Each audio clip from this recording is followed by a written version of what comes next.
to aspire to lead this country. But in terms of maybe trying to put things that will make Nigerians to deny the APC the opportunity of ruling this country yet, I don't think they are ready for that. This is in line with experts' views that elections cannot be genuinely democratic unless voters are made to know and understand the means, plans, and programs of various contestants, which in turn will equip them to cast informed votes and make right decisions. So we want to come and usher Nigerians a true democracy.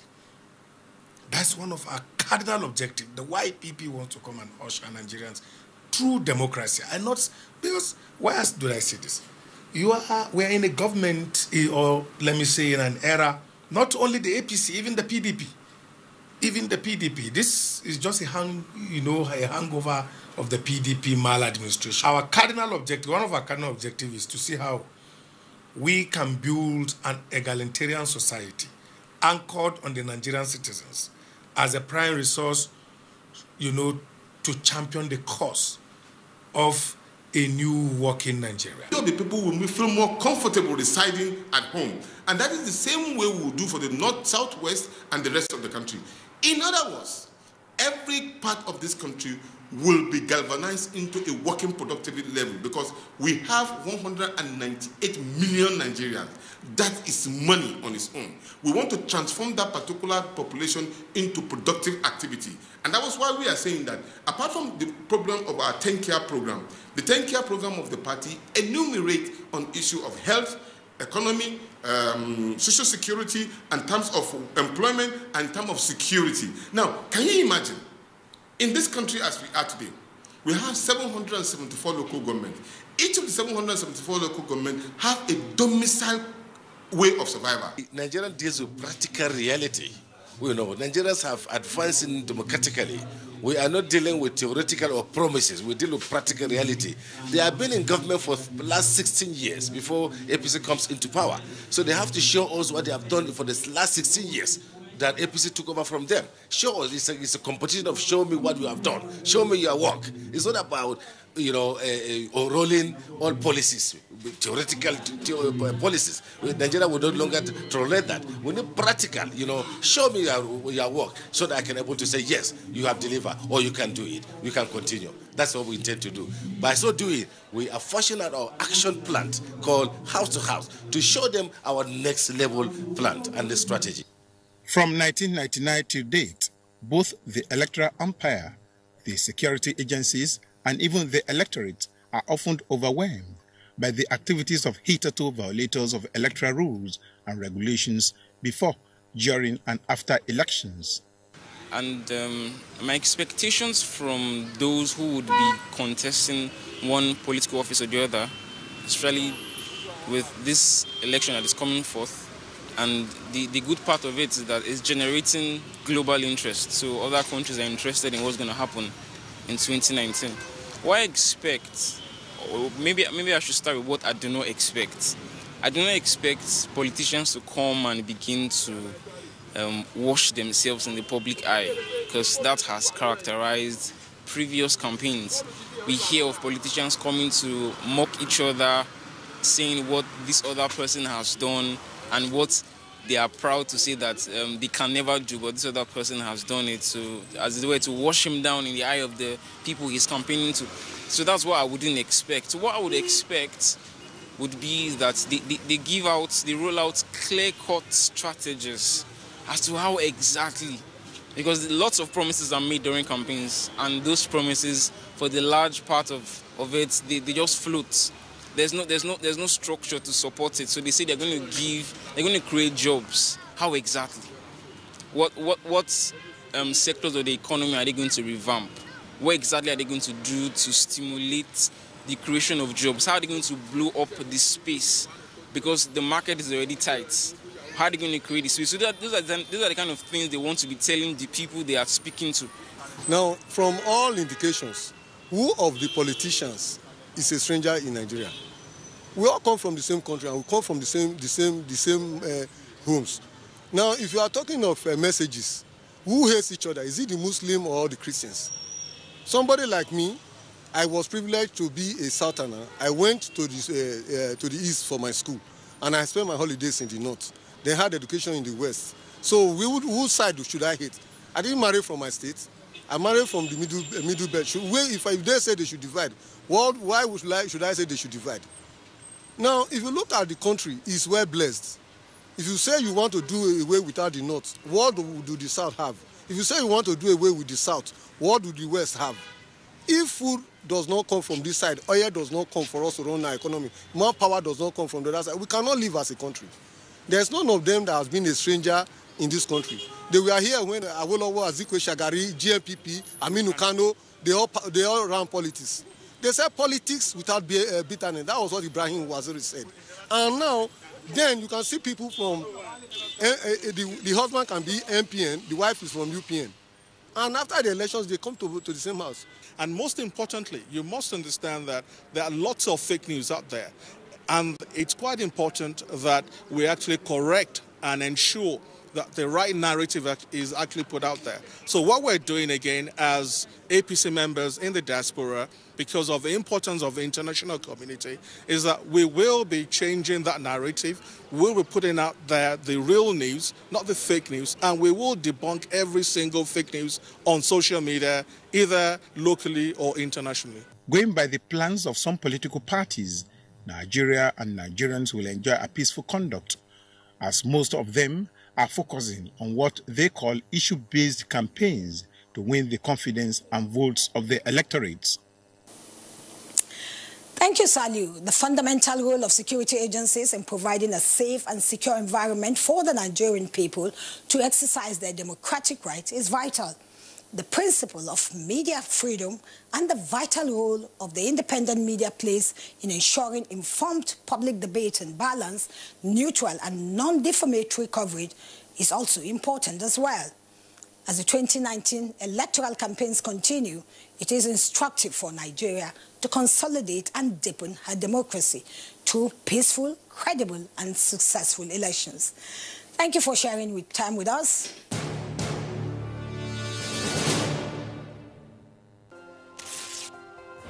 I am Alioha Emmanuel Nhechinaise. I'm from Imo State. My husband is from Abia State. I reside here in Ijebu-Ode, Ogun State, in Irenwo community. I've been a cassava farmer, and I noticed there is not much money in cassava farming alone. So when I heard about Empower program, I applied for it, and they gave me the opportunity to be part of it. It was from Empower program that I learned how to process cassava tubers to cassava fufu flour. This Empower program is the best thing that happened to me within these 2 years. I've really learned a lot, and I've really gained a lot from it. It was from my stipend that I bought my equipment that I'm using to process cassava flour today. I'm grateful to the federal government for giving us this device. I've really learned a lot from it, from the application and all that.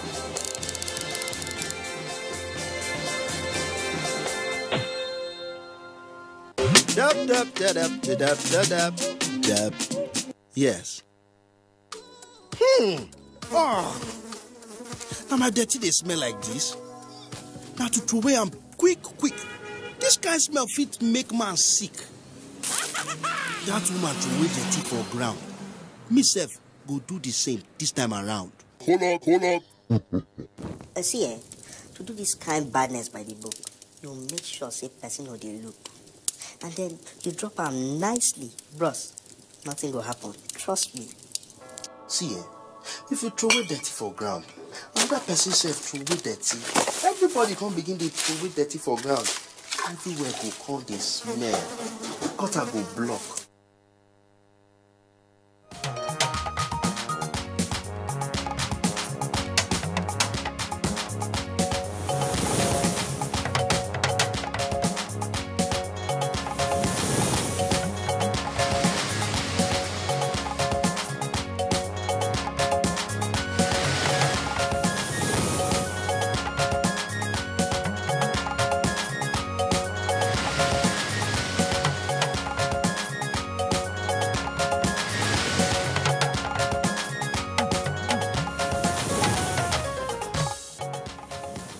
President Buhari inaugurates Abuja Airport terminal, restates government's commitment towards developing Nigeria into regional air transportation hub.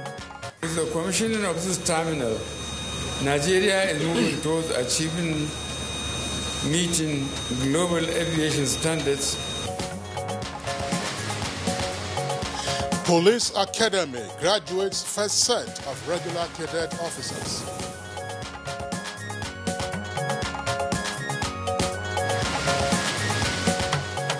Senate calls for investigation into the circumstances surrounding the death of former Chief of Defense Staff Alex Badi.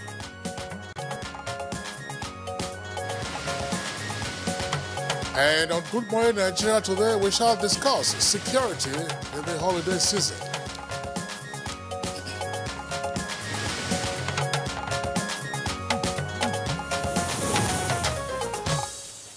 Now, with barely 4 days to Christmas, Nigerians are already moving from one point to another in preparatory for the celebration.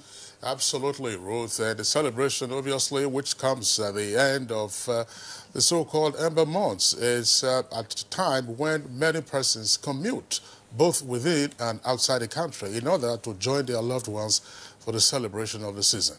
That's right, Kingsley. And this upsurge in vehicular movements and increase in economic activities tend to come with challenges, especially in the area of security. You're absolutely right, Ruth. Some people go about their legitimate businesses in preparation for the Yuletide. Now, there are other elements who are also planning how to either swindle or dispossess the other persons of their valuables. And at times, in doing so, they either maim, kill, or assassinate some other persons. That's true. And Kingsley, this increase in criminal activities during festive period is becoming a source of concern to many people. Now, some start having second thoughts before embarking on their trips. And just a couple of days ago, it was on Tuesday this week, a former Chief of Defense Staff, Air Chief Marshal Alex Badi, was shot dead by unknown gunmen on his way from his farm in Kefi in Nasarawa State. And it's so sad. You know, already the social media is awash with stories on the areas where criminal activities are likely to be rampant on the highways and warning Nigerians to be wary of those routes. Well, security agencies, however, are strategizing on how to prevent or otherwise arrest unforeseen circumstances arising from the activities of the criminals or the groups of criminal elements, whether in the city or on the highway. And already the Inspector General of Police has ordered the commissioners of police and other officers in charge of formations to make robust and comprehensive security arrangements for a peaceful and crime-free Yuletide. And so one question to ask is that as many Nigerians traverse the country to meet their kith and kin, what assurance do they have of a crime-free celebration during the Yuletide season? And what should they watch out for as they travel home or indeed as they revel in their home? Now, why, in any case, do we have to see an increase in the criminal activities usually during the festive periods? These are some of the questions we intend to seek answers to from our guests on today's edition of Good Morning Nigeria. It's indeed the last for the week. And my name is Kingsley Osadolo. I welcome you to the program. And I am Ruth Aguele. Thank you so much for joining us on Good Morning Nigeria, coming to you live on the network service of the Nigerian Television Authority. And as usual, we'll have a companion segment that is newspaper review, business, sports, foreign, and entertainment. But first, let's take morning news with Lydia Ochi Odije. Lydia, good morning. It's always nice to see you. Nice to see you too. Good morning, Ruth and Kingsley. Good morning, Nigeria, and here is the news. President Muhammadu Buhari has restated federal government's commitment towards developing Nigeria into regional air transportation hub, thereby assuming its rightful place in Africa's aviation sub-sector. Inaugurating the new international terminal of the Nnamdi Azikiwe Airport, Abuja, the president also promised to support the actualization of critical projects that will place the nation's airports amongst the best in the world. This terminal, Nigeria is moving towards achieving meeting global aviation standards in facilitation, passenger processing, and service delivery in tandem with international best practices. Now, the first set of regular cadet officers of the Nigeria Police Academy, Kano, have been tasked to exhibit high sense of courage and determination in the fight against all forms of crime towards achieving a better society. President Muhammadu Buhari, who threw the challenge at the convocation and passing out parade of the cadets, insists that persons in conflict with the law must be diligently prosecuted no matter how highly placed they are in the society.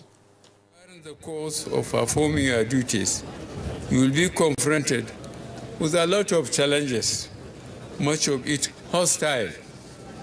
You may be faced with a situation where you are requested to bend the rules for either financial or material benefits.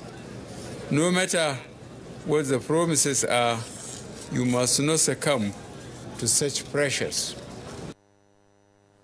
Our next report from the National Assembly says, Senate has urged the federal government to investigate the circumstances surrounding the death of former Chief of Defense Staff, Alex Bade. And while one of his personal staff is still held hostage by the assailants. So I want to appeal to authorities to ensure that they get to the root of this matter. Those of his personal staff that are still being held, all efforts must be made to see that they are rescued. The federal government has described as untrue a recent report by Amnesty International claiming that the federal government is not doing enough to contain the farmers-herders clashes in the country. Information and Culture Minister Lai Mohammed, in a chat with newsmen in Abuja, advised Amnesty International to further its research on Nigeria so as to update its records rather than mislead the world. Amnesty International is wrong, and very wrong too, to suggest that the government has done nothing. Amnesty has also accused the government of lethargy, saying that it has allowed impunity to flourish. Again, they got it wrong. Now, more than 160,000 farmers affected by flooding and another 70,000 farmers who are victims of conflicts will be compensated to enable them continue with their livelihoods, courtesy of the federal government. President Muhammadu Buhari said this while being honored by beneficiaries of the Anko Borrowers Initiative, which the farmers described as successful. All these important things that have happened to the state, the smallholder farmer, is all from your commitment and your policy, your passion. Today, there is no subsidy in fertilizer. So cumulatively in 2 years, Mr. President, there is no subsidy. You have saved 120 billion naira. You all are the heroes of this revolution. Ladies and gentlemen, Nigeria is indeed on track for food self-sufficiency. We are creating more jobs, feeding our country, and reducing our import bill. Meanwhile, Vice President Yemi Osinbajo has described as absurd and ridiculous the notion that the trader money is another form of vote buying. The Vice President said government was excited about the program as it is touching the lives of millions of Nigerians. The Vice President spoke when he visited the Trader Money Command Center at the Bank of Industry building in Abuja. We now have an opportunity, a real opportunity, to reach out to a large number, millions literally, of petty traders in a systematic way, in a credible way, in a monitorable way, a way by which we can monitor and evaluate what's going on. The House of Representatives has approved issuance of promissory notes and bonds to enable refunds to some state governments for federal highway projects and payments to local contractors. The approvals were given while considering reports at the Committee of Supply as submitted by a Committee on AIDS, Loans and Debt Management. Driver sustained serious injuries from gunshots and receiving medical treatment. His farm manager, Engineer Joe, was taken away by the perpetrators of the act. We are talking about a man who was the head of the presidential fleet in this country.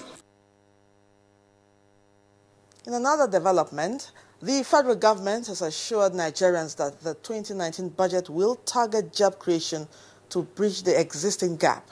Minister of Budget and National Planning Udoma Udoma, while giving a breakdown of the budget, noted that the Economic Recovery and Growth Plan ERGP, which shows government's economic recovery actions, is the basis for medium-term fiscal strategy to achieve sustained economic growth, diversification, and social inclusion. The expenditure framework indicates that the bulk of capital expenditure will go to the Ministry of... And that's the news for now. Good Morning Nigeria continues with Ruth and Kingsley after this break. Good morning. Notably youth unemployment, features strongly in our party's manifesto. We intend to attack the problem frontally through revival of agriculture.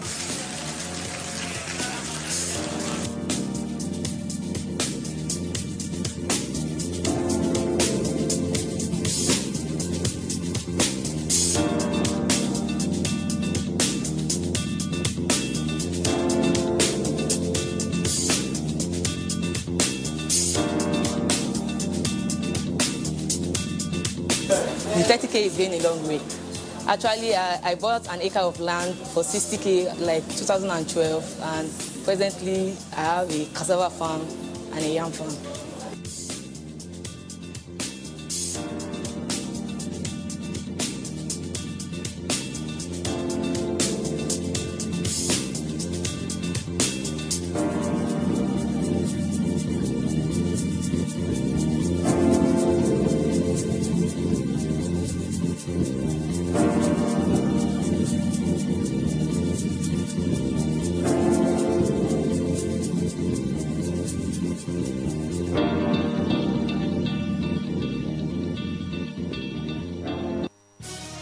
Reorganized, trained, and fully equipped, we are the new improved Nigeria Police Force. We fight crime, we bust syndicates. Whatever the crime, wherever the hideout, the Nigeria Police Force will get you busted. Stop kidnapping, armed robbery, murder, pipeline vandalism, and other criminal activities. Be productive. Be security conscious. Join the police force to secure your life and property. This message is from the Nigeria Police Force Public Relations Department.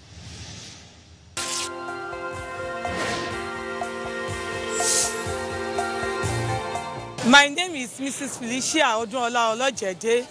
I'm living at Ibadan. I'm selling shoes at Oje in Ibadan here. I've been in this business from years ago. There is no government, no anybody that helped me to assist me in my market. But now I collected 100,000 from BOI program. I like the program. Now my business has been increased without any collateral, without any surety. I've returned the money back. I advise the federal government to continue with the program.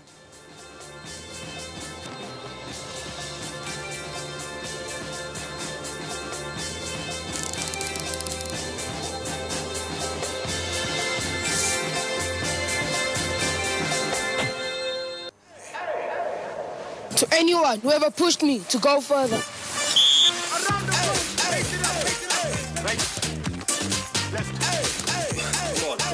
One more.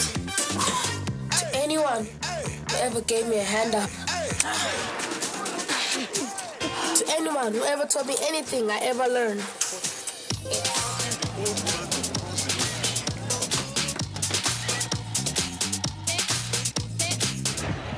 To those who work together to set the bar higher.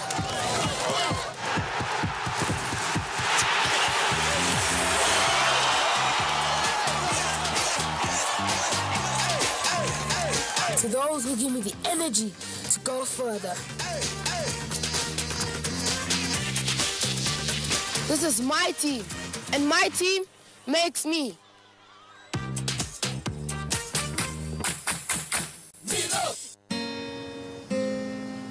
What's up? His friends didn't come.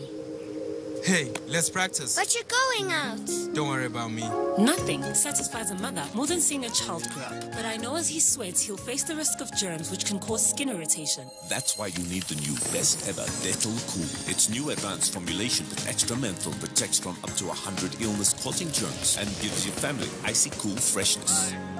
Growing up needs Dettol protection.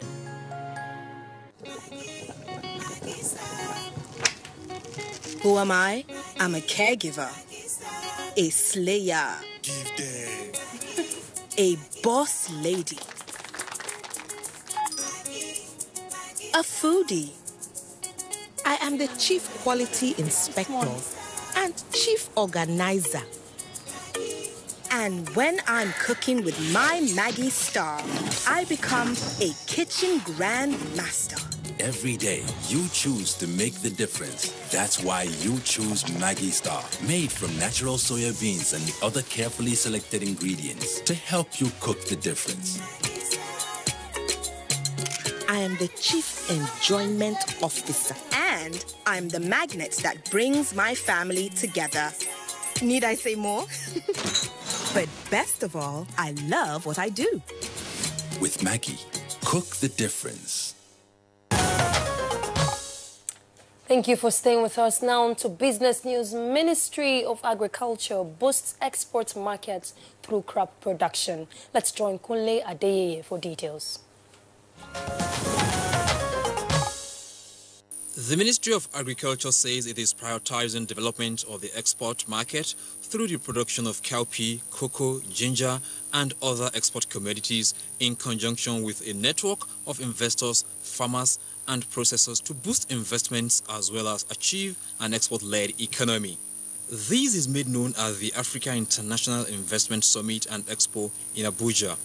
Without gainsaying, the implementation of the Agricultural Promotion Policy, APP, the green alternative by the present administration, has made a quantum leap across the various subsectors of the agriculture, and with a strong emphasis on developing effective and sustainable agricultural value chain. Stakeholders and investors along the agricultural value chain say all countries in Africa must strive towards deepening infrastructure to ensure that quality standards are defined and maintained across the value chain.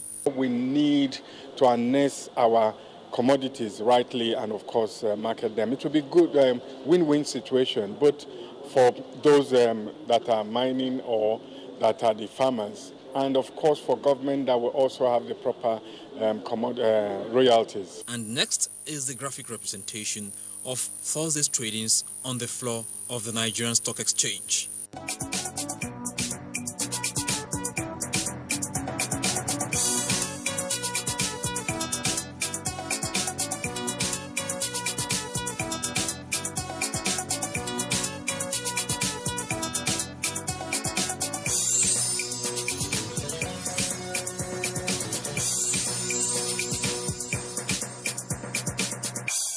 With business news, I'm Kunle Adeyeye.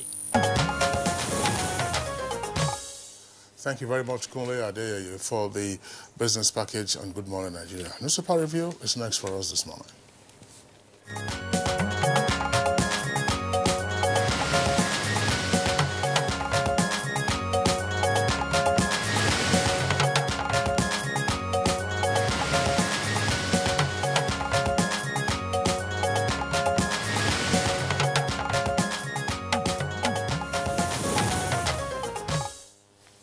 Thank you for staying with us. It's still Good Morning Nigeria, and it's time for newspaper review. Bayo is already here with us. Good morning, Bayo. Thank you, Ruth. Good morning. Good morning, Kingsley. Yeah, morning. Good morning, Nigeria. Good to see you. Unfortunately, we have a death of newspapers this morning. Yes, I think the vendors are slow in coming. Absolutely, yeah. We don't know what's happening. We have just one or two publications. I have just one with me. Yes.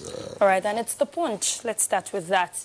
OPEC cuts Nigeria's oil production quarter to 1.68 million BPD, and you'll find that story on page 28. Just below that, budget drama. Lawmakers who booed Buhari lack home training, says Bello, that's governor of Kogi State. The story is on page 44. JAMB begins sale of UTME form January 10. bars cyber cafes from registering candidates. You'll find the details when you go to page 37. Attorney General of the Federation, Malami, distances self from Dasuki's detention. That read you'll find when you go to page 7. And just beside the main flag here, NBS statistics show we're making progress. Buhari, no, your economic strategy faulty, says Obi. And the story is on page 25. And let's go to the leading story now. INEC, ASU strike will affect preparations for 2019 polls. Direct your plea to federal government, Union tells Commission. Federal government, APC not ready for elections, says PDP. We're close to reaching agreement with ASU, federal government. The details you find on page 2. Excuse me. And below the picture story now, reps disagree over Bade's Arms Fund diversion trial. And the details is on page 41. 17-year-old goes missing on resumption day at Varsity. Benway cops arrest firearms fabrications and cultists. And you find that story on page 4, 5, and 8. With no preferred presidential candidate, says Arewa Consultant Forum, and the details is on page 10. Bayo?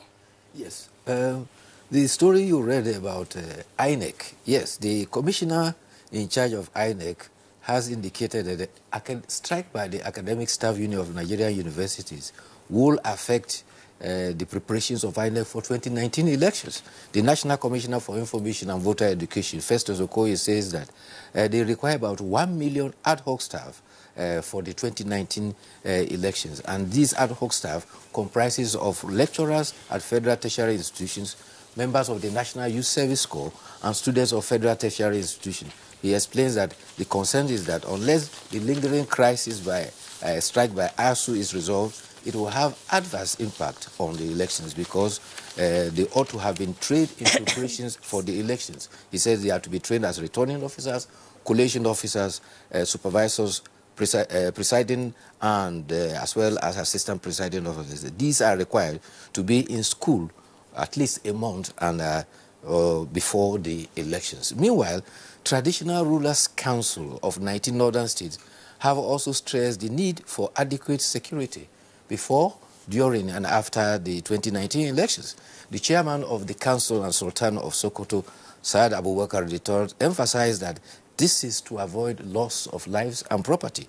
INEC chairman, who was invited to the council, says INEC is better prepared for 2019 election than the 2015, adding that 2019 election will be free, fair, and credible. He, however, observed that some politicians are not democratic.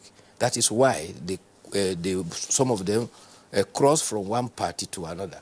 The chairman, Presidential Committee on Elimination of Drug Abuse, Brigadier General Buba Marwa retired, says some politicians recruit young people as thugs and buy drugs for them to harass their opponents.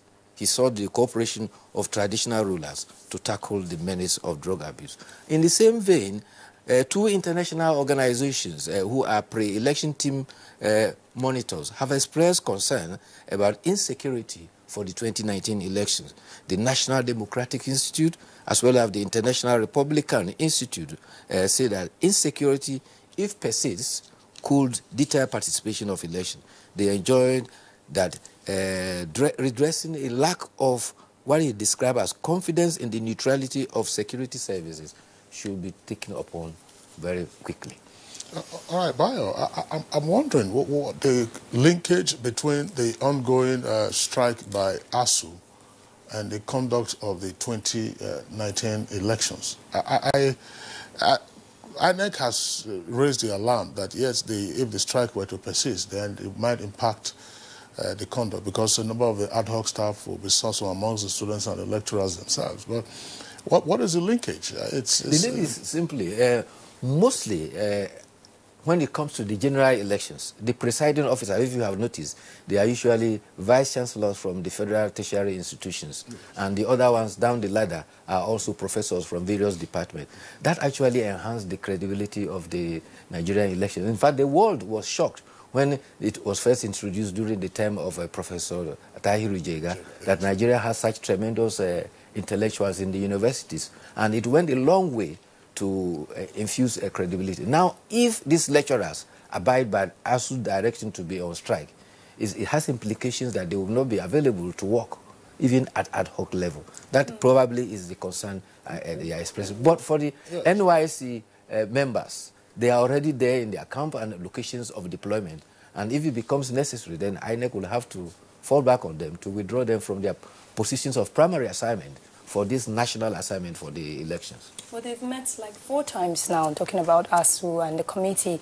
What seems to be lingering on? Well, negotiations are going on. ASU is demanding, federal government is negotiating. And don't forget that the demands and the strike have become 3 prongs.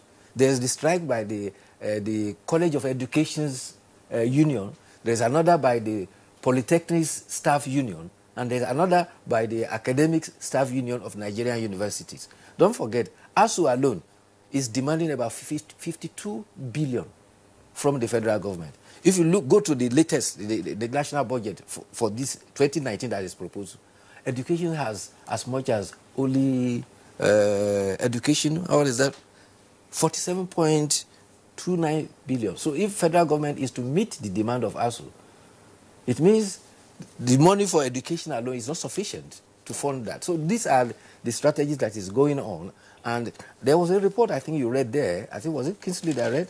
No, that, okay, about there's progress about the negotiations between ASU strike and the federal government. We hope... That's the leading story, actually. Okay, so we hope there will be... Bayo, thanks a lot for your explanation. I just hope that, again, this isn't scaremongering.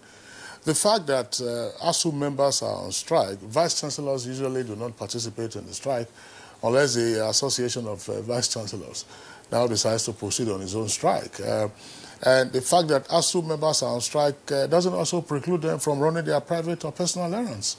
And some of them will tell you in the past when they used to go on the strike that, oh, we're only on strike from teaching in the classrooms, that we still carry on our research when they are making the argument against the no work, no pay rule. Yes. They say, no, excuse me, that's not the only thing we do. We also do it. So if they got a conscript and being an adult staff also warrants some allowance. Stipends, yes. So I don't know. But I'm sure that in the coming days we'll get to see the proper linkage. Now, let's take some other stories, this time from Daily Trust newspaper. From page 7 of Daily Trust newspaper. Page 7 says budget presentation. PDP MPs on ruling behavior, bad politicking. That's according to the federal government. And farmer header clashes, presidency, false amnesty international report, and 6 legal advice. That's on page 7. And then on page 6, just to back up a bit, you have this other story. NIS boss, that's the Immigration Service boss, warns foreigners against voting. And 2019, Afenifere faction endorses Buhari. And you can see the review of the parade there mounted by cadets during the passing out ceremony of the first regular course of the Nigeria Police Academy in Kano. And that was yesterday. 500,000 PVCs not yet collected in Kaduna. That's according to the National Orientation Agency. And Cross River Court declares Abang as APC candidate for Ikom and Boki. Yes, the talk of the nation is the 2019 budget, which was laid before the National Assembly. The Minister for National Planning, Budget and National Planning, actually has provided explanation as to about the budget. He explained that about the budget is about 8.83 trillion, and from the breakdown, he says it's going to be sourced from company tax. About 658 billion is to be sourced for company tax. Value-added tax expected to provide about 207 billion. Customs will turn in about 324. Federation account is to provide 57.8 billion. He also explained that about 2.03 trillion meant for capital expenditure will be critical for critical infrastructure. And as regards to sectorial allocation, power works and housing has the highest of about 408 billion, and is followed closely by transport that has 194. In third place is agriculture, 80.29, while water resources, you recall that there was water emergency declared by the Federal Executive Council. Water resources is getting 73.58 billion. Health is getting 50.8 billion. The deficit in the budget is put at 1.649 trillion and is to be solved from borrowing, 50% from domestic and 50% from foreign borrowing. The budget 2019 seeks to continue the reflation and consolidation that has been laid down by the 2017 and 2018 budget. The People's Democratic Party has described as surreptitious withdrawal of about 1.68 billion from the excess crude account. The party spokesman, Kola Ologodi, alleged that the ECA, which stood at 2.07 billion, has been drawn down to 631 million. However, the Minister of Finance, Zainab Ahmed, has clarified that the excess crude account, which stood at 2.39 billion by last month, got reduced to 631 million after the $1 billion approved by the National Economic Council to fund security was withdrawn. She says, however, about 50 billion savings has already accrued to the excess crude account. And for the past 3 months, there have been monthly remittances to the excess crude account. President Muhammadu Buhari was involved in 2 critical assignments yesterday. First was his travel to Wudil, where he saw the passing out of 602 cadets who were accorded as being worthy of character, fitness, and learning. And the president used the occasion to tell the 602 graduating cadets that you cannot properly police the people without their consent. He warned that in abiding by the constitutional code of conduct of policing, he enjoined them to shun corruption, resist temptation to impede integrity and professionalism. And he also had food for thought for the cadets. He says they should shun illegal detention, extrajudicial killing, torture, and violation of human rights. He said with recent increase in the emoluments of the police, they have less reasons to fall into temptations and financial inducement. The 602 cadets are the first graduates of the Cadet Institute at Wudil. They started their course about 5 years ago, and the president is the first reviewing officer of that institute. Another development, the president was also commissioned the Nnamdi Azikiwe International Airport, the new terminal building. He described it as the regional travel, a strategic position, placing the Nnamdi Azikiwe International Airport at its strategic position in regional travel in Africa. He added that the airport will serve as a fulcrum which Nigeria's new economic frontier will revolve. Minister of Aviation says that the new terminal building has capacity for 50 million passengers annually, and some of the facilities it has now has 72 in-counter checking points, 5 baggage collection carousels, 28 immigration points for arrival and 16 for departure, as well as 8 security screening points and 8 boarding bridges. It has walkways to link the terminal to the Metro Abuja rail. The airport project was actually funded with a loan of about $500 million from the China Import and Export Bank. So we now have state-of-the-art Nnamdi Azikiwe International Terminal. International Terminal. Very interesting. I mean, we're making progress. And it's not only there, it's going to go to about 4 others, Port Harcourt, Kano, and Lagos. But the critical point is with us, maintenance. Maintenance. I agree with you, Bayo, no doubt about that. When you go back there 1 year later, what will be the state of the facilities? And very crucial. And then even as the facilities and the check-in counters and the points, immigration points have been opened, I think that is very crucial in terms of our attitude. One of the things you don't find anywhere else when you are on international travels is to find either customs or immigration officers coming to meet passengers and helping them to fill their forms. Yes, you fill your form. If you have any challenge, that's right, so that they can utilize those points much more usefully. Bayo, let's take our editorial this morning. It's from Daily Trust newspaper, and it's at page 45. 20 trillion naira unremitted stamp duty. So its concern is mounting over the non-remittance to the Federation account of about 20 trillion naira generated from stamp duties in recent years. According to reports, 7.79 trillion was generated in 2015 alone, with the total outstanding now in the region of 20 trillion naira. Complicitors in this irregularity, according to the paper, are key institutions such as the Central Bank of Nigeria, Office of the Secretary of Government of the Federation, Federal Inland Revenue Service, and the Nigerian Interbank Settlement System, as well as NIPOS. Now, the editorial says that it is important that the attitude of these agencies to the serial non-remittance of stamp duties be seen as a serious breach of extant financial regulations, and that qualifies to be investigated officially.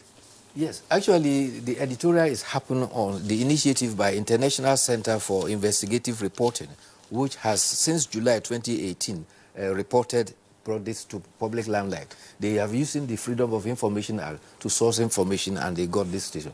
But they are alleging that they identified public institutions, Central Bank, Office of Secretary of the Government of the Federation, Federal Internal Revenue Services, and then Nigeria Intersectorial System, and as well as Nigerian Postal Services need to remit this, because this is part of the revenue that ought to accrue to government. And they are calling on the National Assembly to intensify their oversight functions to ensure that these remittances are met. And they argue also that this will reduce the tendency for the federal government to seek for loans to fund its developmental projects. So if the revenue is there, not remitted, then the National Assembly should conduct a serious oversight to ensure that revenues due to government are remitted to the TSA. Bayo Atoyebe, we'd like to thank you. We hope you enjoy your weekend and get yourself... looking forward to it. Yes, preparing for Christmas. All right, that was Bayo Atoyebe, our newspaper reviewer today, as always. And it's time for us to take a short break. When we return, we'll go into our topic for discussion, security in the holiday season. Hate speech is not a joke. It incites genocide and crimes against humanity. Most of Africa's civil wars are caused by hate speech from one tribe against another. We don't want it here. The Nigerian government stands firm against hate speech. Under no conditions whatsoever should we tolerate or excuse or justify hate speech or hateful conduct of any kind, especially where such is illegal. There's no doubt that the resurgent push for separatism, as well as the rising cases of ethnic and religious disharmony, are all traceable to the growing phenomenon of hate speech. One nation bound in freedom, peace and unity. Nigeria, one nation, one people. This is a public service announcement brought to you by NTA.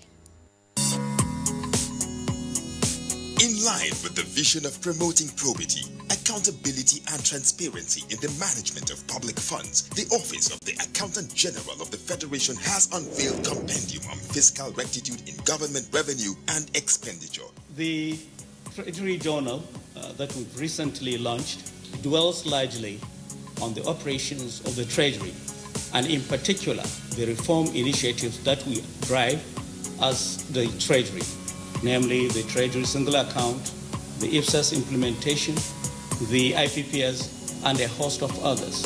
Very incisive and educating. Grab a copy of the Treasury Journal from your vendor and get abreast with financial transactions such as monthly allocations within the federal, states, and local governments, Buhari's transformation policy on the Treasury, inroads to IGR, and many more mixed grilling stories. Remember, the Treasury Journal is a dependable ally for researchers, financial institutions, the academia, and policymakers. Treasury Journal, a fiscal rectitude in managing public funds.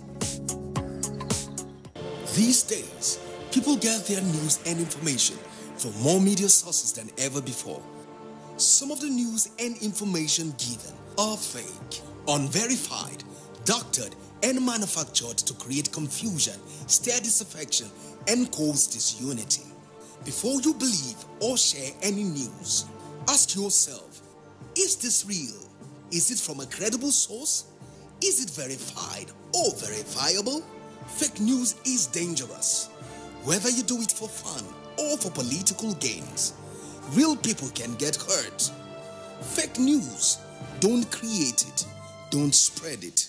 This is a public service announcement from NTA. The Aerial Assurance Challenge. Oh, thank you. But what assurance can you give our daughter? Everything. With the new look Ariel, I can even do the laundry. Prove it then. Okay.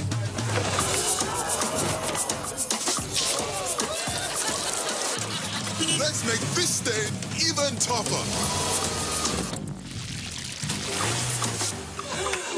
Now, let's wash the cloth with your detergent and with new look Ariel. Do you believe me now?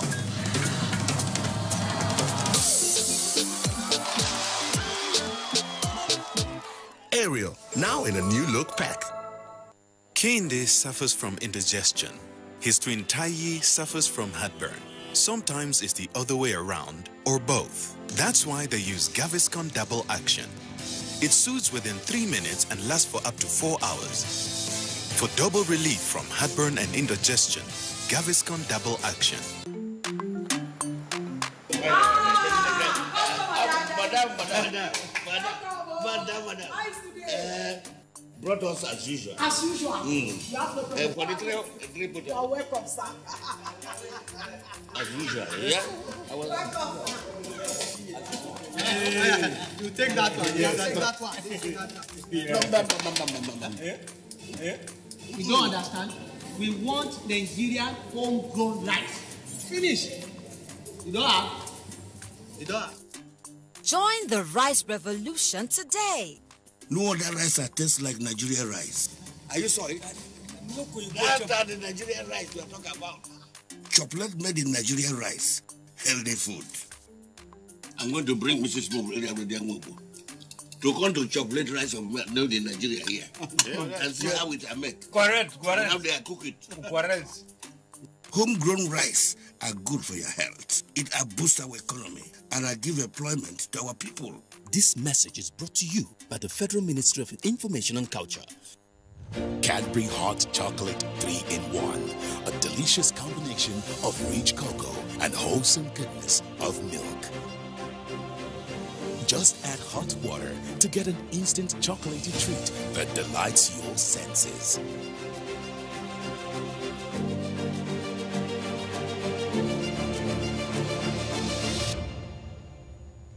Cadbury Hot Chocolate 3-in-1. Just add hot water. Good to have you stay with us. You're still watching Good Morning Nigeria. Now, we know security is paramount and fundamental for the development of any nation. To kickstart our discussion on the subject matter, which is on security and holiday, let's take these views from some Nigerians. Are you traveling? Well, I can't say precisely. It's possible I might travel. I don't know yet. It depends if I am through what I'm doing at the moment. Okay, now, are you kind of apprehensive of traveling at this moment, looking at the security situation in the country? Well, I wouldn't say it's a case of being apprehensive about the security situation. I don't really think there's much to be worried about the security situation in the country. But generally, in times like this, like a Christmas period, it's a period a lot of activities happen. So security-wise, it is always important that people show concern because of some level of criminal activities around. So it's not about being apprehensive about traveling because of security situation. I don't think actually there's any cause for me to be apprehensive about the security situation in the country. So it's anticipated or something that's associated with a time like this when people are traveling and celebrating, criminal activities take place. So I think my own suggestion is that at the level of people, they really have to take time to be a little bit of security conscious. On their own part, people have to be security conscious. Then on the part of the security agencies, there has to be a level of security alertness and visibility to make sure that security presence, when you talk about security, you talk about police, you talk about the road safety also. The road safety will also have to increase the level of security, protection on the road to make sure that the people travel in comfort and safety. And then the police also have to maintain some level of visibility trying to maybe increase the neighborhood watch and other things they do around the neighborhood and around themselves. From September to like December, we usually have these thieves snatching our handbags. Like they snatched my phone a month ago. There should be CCTV cameras all over, in the markets, on the streets, and I think Nigerians have the capacity of doing that. Well, for the people, I want a situation where we live our normal lives. You try not to rush towards the ember period. Live your normal life. Don't try to impress people by either going to the village to tell lies, and maybe if you don't have what you had planned, you want to go the extra mile either in your office or wherever. Then on the side of the government, at least there's what they call being proactive, knowing quite well that it has always been like this. What do? Once it is between November and December, you deploy more men on the streets, plain clothes guys. The SSS goes down, track informations, cyber whatever, track information. You can nip this thing in the bud. And when people know that, okay, towards this time the police are always, their antennas are always high, they will live, at least they will live normally. They will live, I think there will be some element of security. Joining us on the studio now to discuss the issue of security during the holiday season, would like to welcome Major General Ahmed Tijani Jibrin, is a former Director of Military Intelligence. General Jibrin, pleasure to have you again on Good Morning Nigeria. Thank you very much for the opportunity. Also here with us in the studios, we have the Acting Deputy Commissioner of Police, Jimoh Moshood, is the First Public Relations Officer, the regular office on Good Morning Nigeria. Thank you so much, and good morning, Nigerians. Okay. And also in our Abuja studios, we have Kabir Adamu. He's a security risk management expert. Good to have you on Good Morning Nigeria. It's my pleasure to be here. And from our Lagos studio, we're being joined by Mr. Ona Ekomo, President of the Association of Industrial Security and Safety Operators of Nigeria. Thank you so much for joining us. Thank you very much. Good morning. Thanks for having me. All right, gentlemen, once again, welcome to the program. As we know, it's just a couple of days to Christmas, and usually with the ember months beginning from September, you have heightened activities on the roads and in various locations. And in the past couple of weeks, of course, you have also seen an increased rate of commuting by various persons who are going to join their loved ones in the course of the celebrations. But along with all of that, we also see a rise in threats to personal security. Luxury bus operators have complained that their drivers and passengers have faced increased risk of being kidnapped, of being robbed, maimed, or otherwise their lives taken. And of course, we have also seen instances of many robbery operations taking place in different parts of the country. And the question often will arise, how safe are you? Now, let's begin with General Jibrin. Well, the security situation during such periods as festivities has always been a thing of concern to all the security agencies. I know even in the military, that's why there is always restriction of leave and passes. And I know police also do extra deployment in anticipation of the situation. Again, road safety also put in some measures. The DSS also do the same thing. So it's all this in anticipation of the situation, because in the past, because of the expectation of the bad guys that people have saved money over the year, and during the Christmas break or during most festivities, they like to go home, particularly during Christmas, because it coincides with the end of the year. So some people, they remain where they are throughout the year, but by the end of the year, and because of the Christmas, they travel home. So the bad guys expect that they save a lot of money, despite the new development in the banking industry. People still like to carry cash and travel with it, and also valuables, and travel with them with children and so on. So all these things are what the bad guys are after, because they know you move with a valuable property and money. So they will lay you on the way and then take as much as possible. And in some cases, if they don't see anything, they collect your phone, molest you, and collect your watch or anything valuable. So I believe the security agencies have been doing quite a lot to ensure that this thing is stemmed. But the thing with Nigeria, the bad guys sometimes are always ahead. So I believe this time too is not going to be without the usual increased attention to security by all the security agencies. All right, thank you very much, Major General Jibrin. Now let's come to First PRO. You know, this is the period, from what Kingsley said and what Major General said, we get to see a lot of crimes, and especially when people are traveling. Now, how prepared is the Nigerian police when we're talking their adequate presence on the highways and other crime-prone areas? Thank you so much. We are fully prepared. Before I go into the preparation of what we are doing and what we have had, because we have stress assessment carried out across the country, especially in areas where people move en masse, especially when you talk of the southeast and the south-south zone, because people across the world want to come home to be with their family for Christmas. The Inspector General of Police have deployed additional deployment to that region.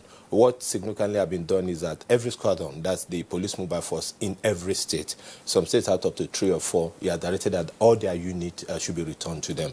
Before I go into detail of that, that's why I want to seek your indulgence to permit me 1 minute to, on behalf of the Inspector General of Police, IGP Ibrahim Putu Idris, MP, MNI, and the police management team, deeply appreciate the presence of the President, Federal Republic of Nigeria, President and Commander-in-Chief, Federal Republic of Nigeria, and President Muhammad Buhari, GCFR, yesterday by commissioning the 602 cadet officer. This is the first time that we have 602 cadet officer being passed out under training of 2 categories, 1 for the degree program and 1 for being commissioned as a police officer. And the lesson, he lectured them as part of his speech, and the lesson is far-reaching, and we are taking cue from that, and we are going to ensure that we implement in totality. So we appreciate the President for doing that to us, and we want to promise Nigerians that this is an added personnel to the force, especially at the officer cadre. We equally want to re-emphasize that the President and Commander-in-Chief has recruited 26,000 during this period. For the last 10 years thereabout, there had not been recruitment of the lower cadre of the force. By having 26,000, 10,000 in 2016, additional 6,000 this year, and 10,000 are equally been approved. This will enable us to have more manpower to deploy during this Christmas festivity. So if we now go into the question... This will be, Jim Mashur, just before you get into the details of your deployment, what is the difference between the police academy and the police college? Thank you so much. Police college are for personnel of the force that are already in the force. We have police college equally carrying out the training of recruit constables, principally for recruit. When you take police staff college in Jos, refresher courses and developmental courses for officers that are already on board. Though there are instances where we have to take charge of recruitment of those who call the first entrance, those who are in the job before, and they are being promoted to a commission to an assistant superintendent of police. So the police academy now have a university wing. So it's a full-fledged police university now. So they go through the 4 years academic work and 1 year police study, so that they from day one, that 5 years is part of their service year. They are going to serve the force for additional 30 years. Okay, DCP Ejima Moshu, let's pause you in the meantime. And before you get again into the details of your response to the threats that are evident, during this season, let's bring in Kabir Adamo. Kabir Adamo, a security risk management expert. From your perspective, and by the way, welcome back to Abuja. We've had a couple of times from Maiduguri. From your perspective, what are the threats, to personal or national security at this time? And are there other factors that may have contributed to it other than just the rush for the festive period? And as General Jibrin said, persons who may wish to deny others of their lawful possessions? Thank you, Kingsley. The threats, we can localize them to particular regions, but there are certain themes that cut across all the 6 geopolitical zones. So I'll quickly mention them. If we start from the northeast, the most common one is terrorism. And there we have, Islamist terrorist groups that are active. Unfortunately, of recent, we've seen an increase in the attacks, especially in the northern part of Borno, as well as eastern part of Borno state. In the northern part of Adamawa state, specifically in Madagali and Mubi, we've also seen an increase in those type of terrorist attack. We can also mention inter-community violence, in particular in Adamawa state. Just yesterday, we monitored that type of inter-community violence. Banditry, which some people call herdsmen violence, is also another common theme that cuts across some parts of the northeast. If we move down into north central Nigeria, you have, in addition to the banditry that I've mentioned, the issue of kidnapping. Unfortunately, we have what I will refer to as some ungoverned spaces, especially the forest that are in those locations. So specifically, I'll talk about Kaduna, some parts of Niger State, here between Abuja and Kaduna, especially the forested parts of the road. You have those bandits hiding there, coming out on the road, especially at night. And then, perpetrating kidnap for ransom activities. You also have them extorting villagers for whatever good. So just imagine you are living in the city, you go to your village, you go with your fancy car, you're looking all neat, and then you encounter those type of activities. If you move down to the south, we have gang violence, and then, of course, political activities. So political activities cuts across really all the 6 geopolitical zones, mainly because we're approaching the election season and campaigning is ongoing. We've seen incidences of violence in Kano, specifically. Just last week, I think about 4 people were killed during political rallies. Now, we cannot separate, the festivities from this type of threats that are existing within our environment. If people travel, then they are likely to encounter this type of threat activities. Of course, the big elephant, I think, in the room, which the General has mentioned, is criminality.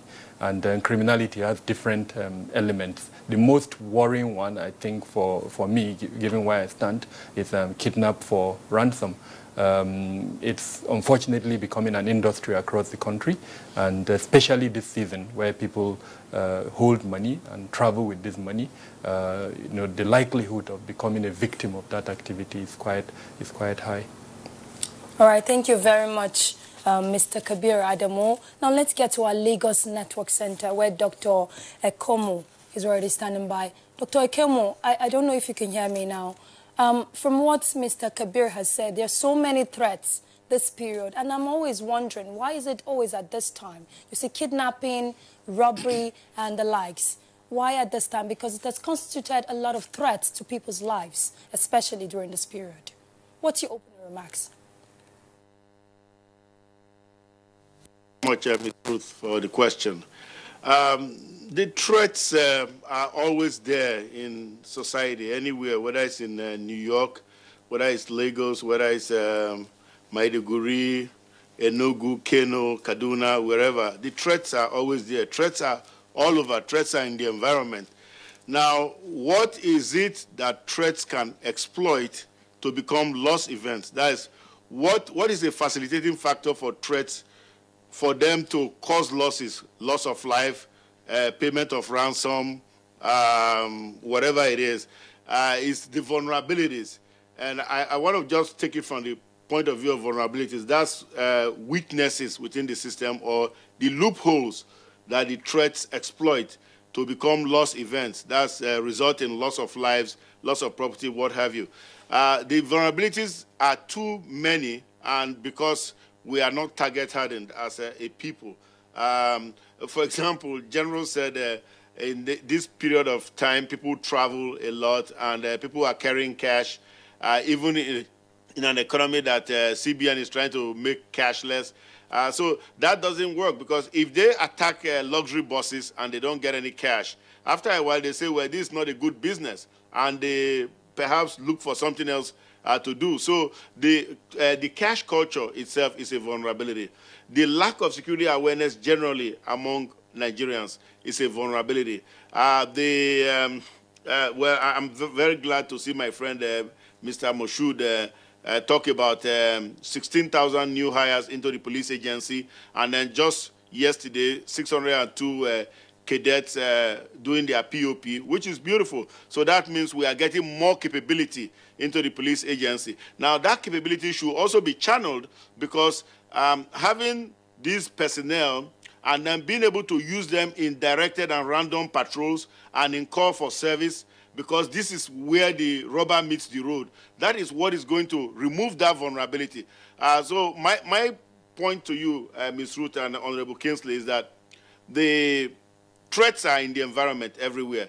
It's vulnerabilities that make them that become loss events. Now, let me also extend the point that DCP Moshood made. He said that the police has done threat assessment throughout the country. That is great. What about the risk assessment? In other words, what about the probability of this becoming a loss event? What is the likelihood of this becoming a loss event? Because the threats are in the environment, believe you me, whether you like it or not. Once, what are threats? Threats are these things that can cause loss events, whether they are kidnappers, armed robbers, whatever. But now, what is the likelihood of this happening? So the likelihood is what needs to be mapped in some kind of a computer program, or maybe even some algorithms that can tell you the likelihood of such events occurring, because that's where the police can now step in to ensure that people are safeguarded and they can live normal lives and enjoy their Christmas without being killed or molested. Dr. Onai Homo, thank you very much. We'll return to you presently, but let's come back to our Abuja studios and hear one more time from the Force Public Relations Officer, Acting Deputy Commissioner of Police, Jimoh Moshood. Thank you so much. You know, what we should have in mind is that Christmas season is not just this year.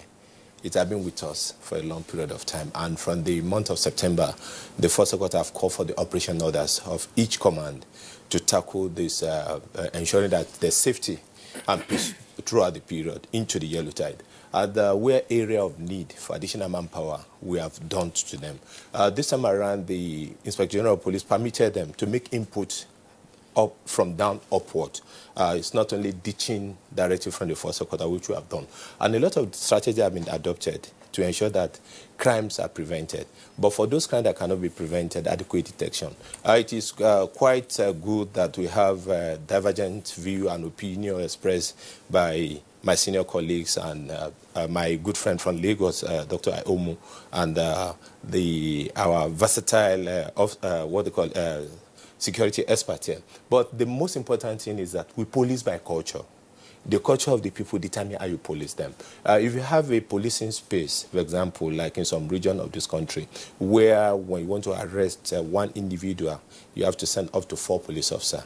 That's a different scenario. And you have another situation in some part of the country where 1 police officer can affect the arrest of 4 people. So that will make you to put it in input in your planning stage.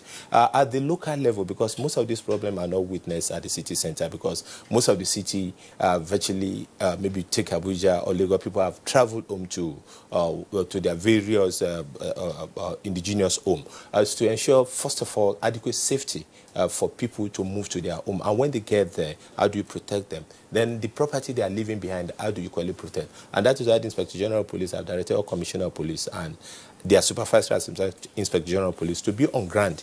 There's red alert for all the commanding officers, including their personnel, not to travel, no casual leave, no annual leave. All of them must be on ground. And all the personnel of the force, including those for administrative duties, are being mobilized to ensure that we have enough strength to police the entire country. But the fact still remains that you are going to be your first police personnel before the police will start policing you. And again, when you talk of planning, planning. You plan at the lower stage. Anywhere we go, we talk about crime prevention through environmental design. The way you design your environment, it shouldn't be lock up. Your neighbor should know who you are. If you are in trouble, they should know how to get across to the police. And it is essential for us to know that where help can come from. Because how are we safe in the studio and suddenly somebody leaves the comfort of his house and walk into unsafety? So that's to tell you that Nigerians, we the people, have the responsibility to be security conscious. There are quite a number of things that equally the government is doing, and we are very hopeful that it's working. But other agencies of government, such that those who have issue with town planning and survey. I watched one of your programs that has to do with the security in FCT, where it's being referred to as informal settlement. A lot of people go to, not informal settlement, that is legal settlement. People go into places that are not provided for them for habitation. If you look at, this is for example, area that are mapped out for burial grounds, people have encroached on it.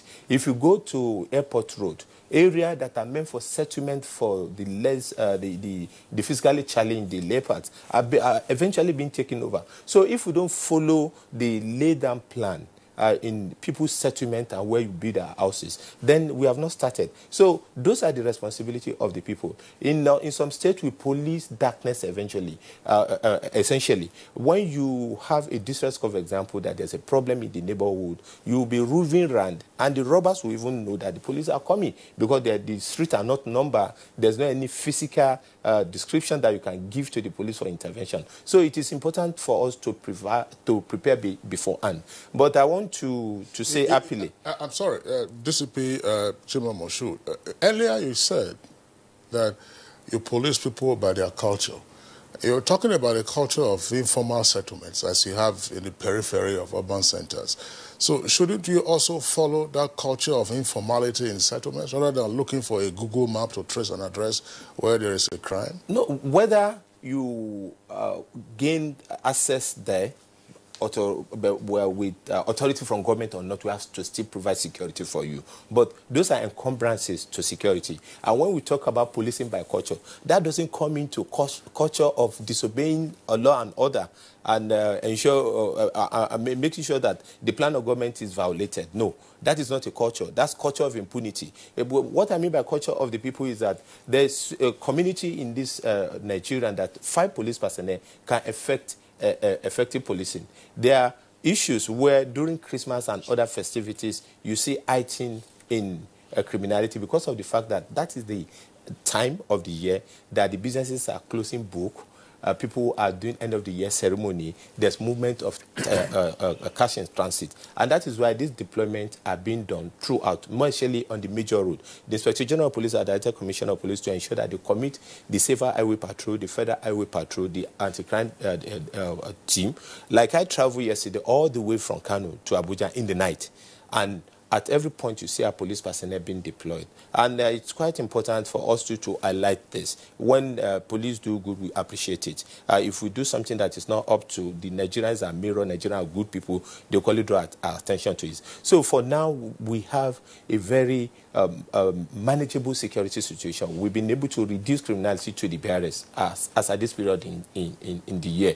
Because if not, you'll have been hearing of bank robbery, you'll be hearing of a lot of other security challenges. So we are doing our best, but we are not resting on our oars. We are going to ensure maximum and adequate security throughout this period and beyond. Okay. Thank you. Acting Deputy Commissioner of Police, thank you very much. I will return, Ruth, I will return to the issue of the police presence on the highways in the course of this conversation. I wanted to just bring in General Jibrin again. General Jibrin, I mean, you used the expression, the bad guys being a step ahead of the system. And, of course, you were director of military intelligence. And persons sometimes just wonder. We know in the course of the year, and in fact in the preceding years, there have been reports of a proliferation of illicit small arms and light weapons. You've seen all kinds of drugs being seized or drugs being, made freely available, and persons, being there. But still, there are frequent reports of the bad guys striking. Just 3 days ago, the former Chief of Defense Staff, unfortunately, was brought down. So, Is there a failure of adequate intelligence? And what could be done? I mean, the technology has improved so dramatically, but we appear not to be using technology to be a step or more ahead of the bad guys. Well, the situation is a very dicey one because the problem of intelligence gathering and sharing has always been a topic of discussion during training periods of the security agencies. There has always been measures in place, and there are also efforts directed at intelligence gathering.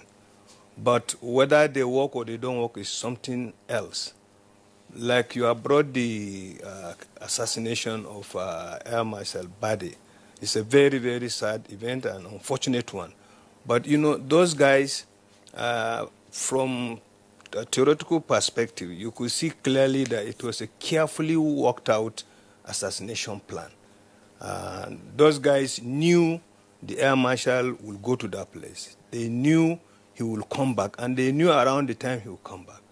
You could see clearly they knew very well he's going to be in a vehicle that is not bulletproof because the shooting took place in front. You see the windscreen was shattered and he was shot point blank from the front of the vehicle. And from the information we gather, the attack was a very ambitious one. The Air Marshal was having his security people following him behind. So the security people were attacked first to divert their attention. Then while they are engaging those first group, then the other group, the killer group now, came straight point blank and killed him and then also shot at his driver. And you could see they didn't go to the back of the vehicle. The Nigerian thing is the owner's corner. The owner should go there. But they didn't go to the back, even though there was somebody sitting at the back who was said to be later kidnapped. They went straight to the Air Marshal in front and fired him point blank. So you could see clearly that it's a work of professional. They must have studied his routine and so on and so forth. So this time, if you are going to look at intelligence gathering or intelligence effort as a failure, it will be difficult to blame the intelligence agencies. Because in the team that was attacked, there was even an officer, an Air Force officer at the back. So they knew that it was a bad time. That's why by that time he went with escorts and everything. But the guys planned ahead, and they also monitor his movement.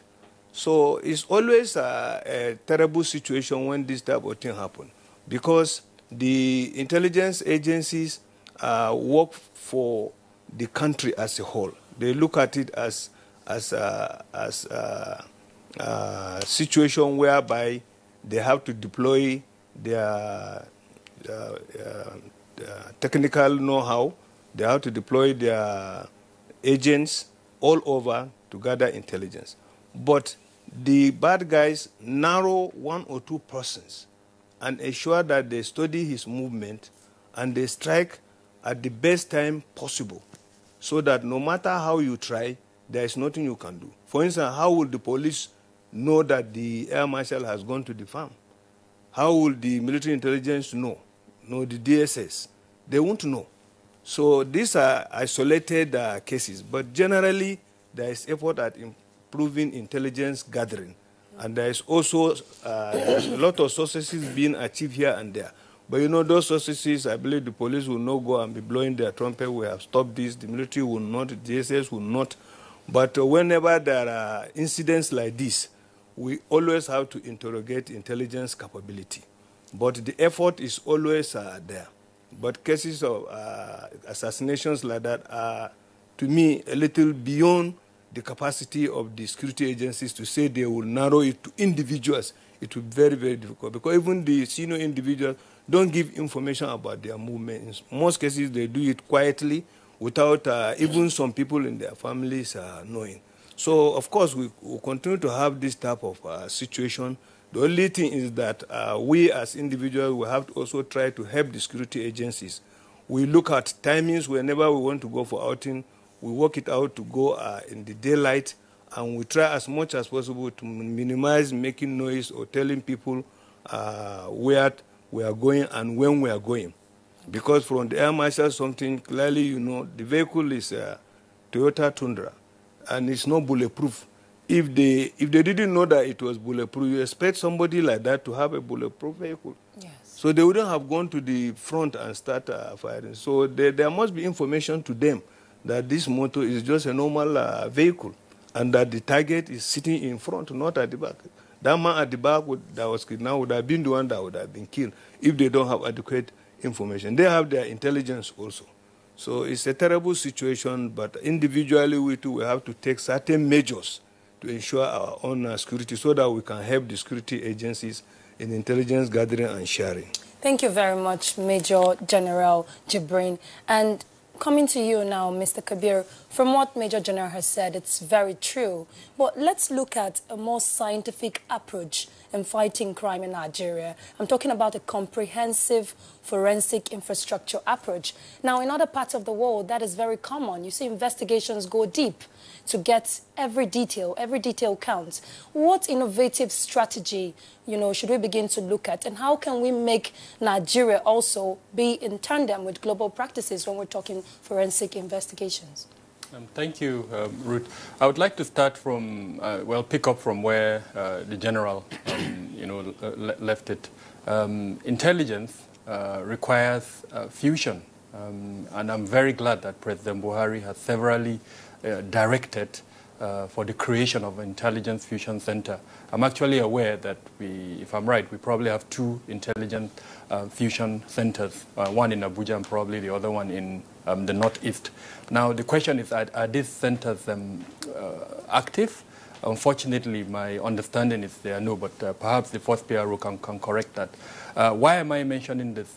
Intelligence gathering in modern world relies on basically 3 components. What we call open intelligence, which is you pick the newspaper, you hear the radio, and all that. And then the human component, which is human.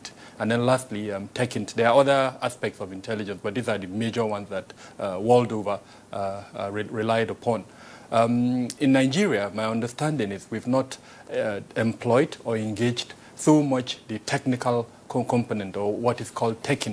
Let's give the example of the unfortunate incident that happened to General Badi. If we had taken an example is perhaps satellite component. We currently have satellite as far as I'm concerned. Whether they are still active or not, I'm not sure. Could we have focused on that area? Could we have picked up movement of people? Could we have known where they came from, where they went to, through the satellite feeds that we will get? CCTV component, which to an extent in big cities we should have that, and I don't think they are active currently. Of course, it's not very unlikely that you have them on the highway where this incident happened.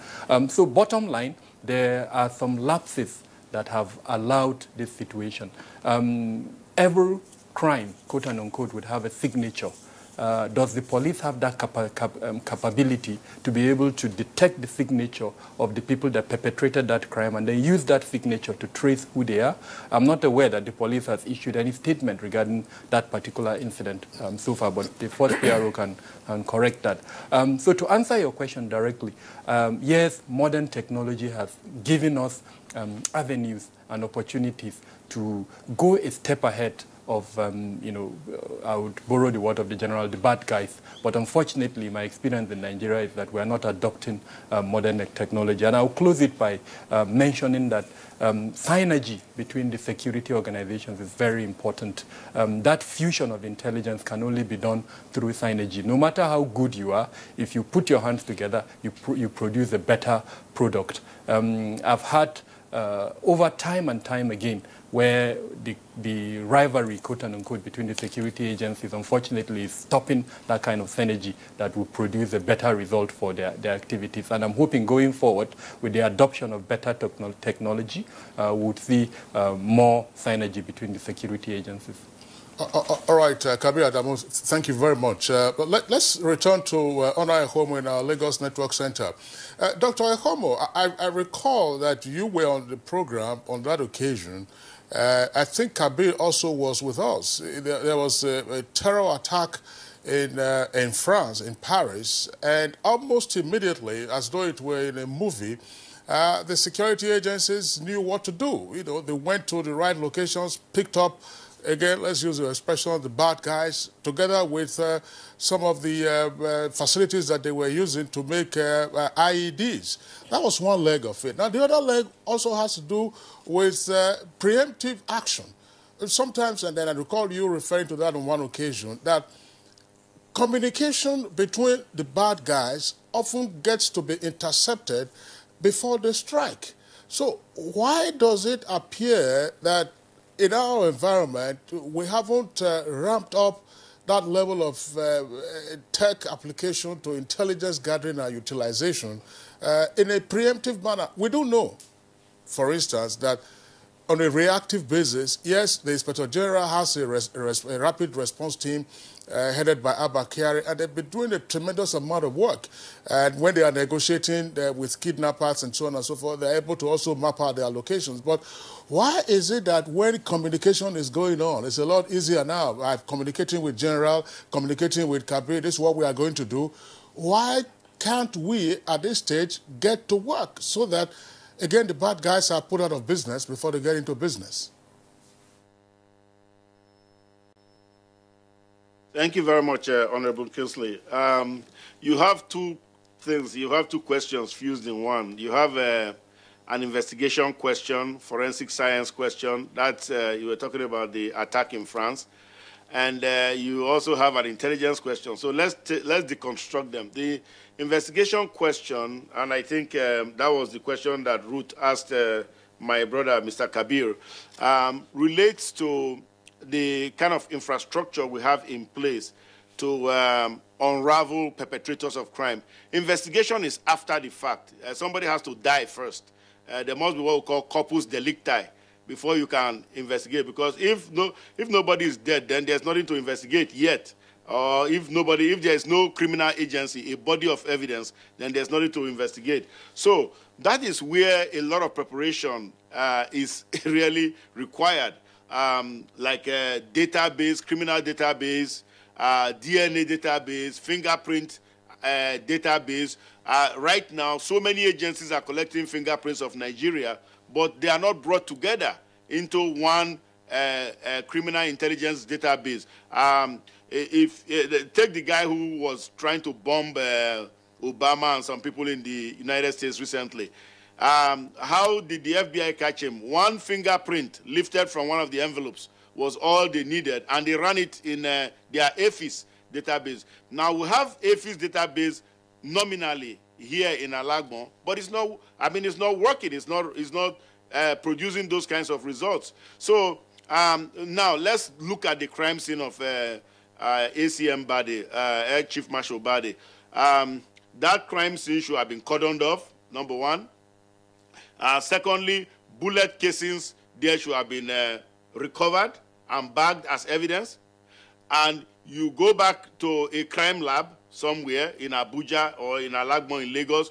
In fact, the Air Force, they just recently put up a very good crime lab. In fact, this is an Air Force problem because this is an Air Force general who was killed. And I expect that the Air Force will take the lead in investigating this particular matter, going back to the synergy which Mr. Kabir has spoken about. So you go back to the crime lab and you start looking at all items of evidence, physical evidence from the crime scene. Because oftentimes when our judges dismiss or discharge cases of violence preferred against them by the DPPs, is because there is evidence seen. I always think that maybe there is other something that's unseen. But the point is, open court, when he knows you can't beat him, he can now say, I didn't do it. But if you have trace evidence, infrastructure, like ability, we need that scientific capability, and there is a deliberate after 2019. We can still today. All we need. Kabir can suggest question that Moshood was saying that, look, this does, it serves a community. It serves everybody. It serves all 200 million Nigerians. Now, so that's why the police is better suited for investigation. So if somebody is dead, the police can now say, who killed him? you know, and that's really their primary role, crime control. Of course, there are other things they can do to prevent, because also the Police Act gives them crime prevention duties. But the work of state security and other intelligence agencies, like the one that General Jibril headed, is really to learn the intents of the bad guys. Thank you, General Jibril, for that lovely coinage. Learn the intents of the bad guys ahead of time, ahead of their carrying out their devilish acts, their evil acts. Now, that's what the intelligence does, and it does that because if there is intelligence against key actors of state, it will pick up on that. And of course, Mr. Kabir has told you some of the ways that intelligence is gathered: open source, human intelligence, technical means. Now, Honorable Kingsley, you mentioned specifically technical means. Why can't we learn ahead of time what they are discussing? Well, because we didn't focus on them. That's what it is. So technical intelligence uses some keywords to know who is planning something. And if they don't fall within that group, they cannot. Besides, we don't have a blanket. Anyway, I can't discuss everything, but we don't have a blanket system. So let's leave it at that. That's how come. So what will work now in terms of intelligence gathering, in terms of protecting VIPs like ACM Bade, will be the kind of, like, he had a protective team. So that team perhaps was charged with protecting him or making sure that he got home alive that night. And unfortunately, he was killed. Now, there has to be, we have to be able to gather some, do some, what do you call it, beer parlor collections on people who are planning to attack people. That is human int, like Oga has said, and so on and so forth. And then we'll now bring all of this together and put it into what he also called a fusion center. That is analytic capability, because to get intelligence is one thing, to analyze it is another before you can get product of intelligence, which is actionable intelligence. Thank you. Thank you very much, Dr. Ekomo. We'll definitely get back to you. We're still talking security in the holiday season. Let's go on this break. We'll be back.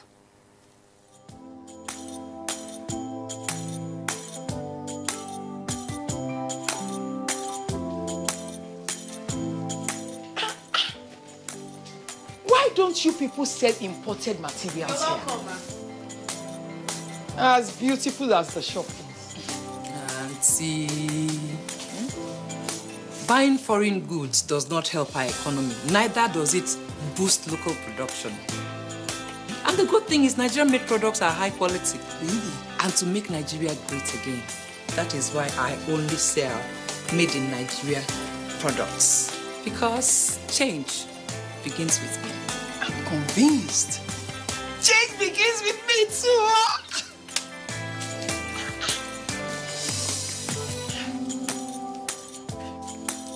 Change begins with me.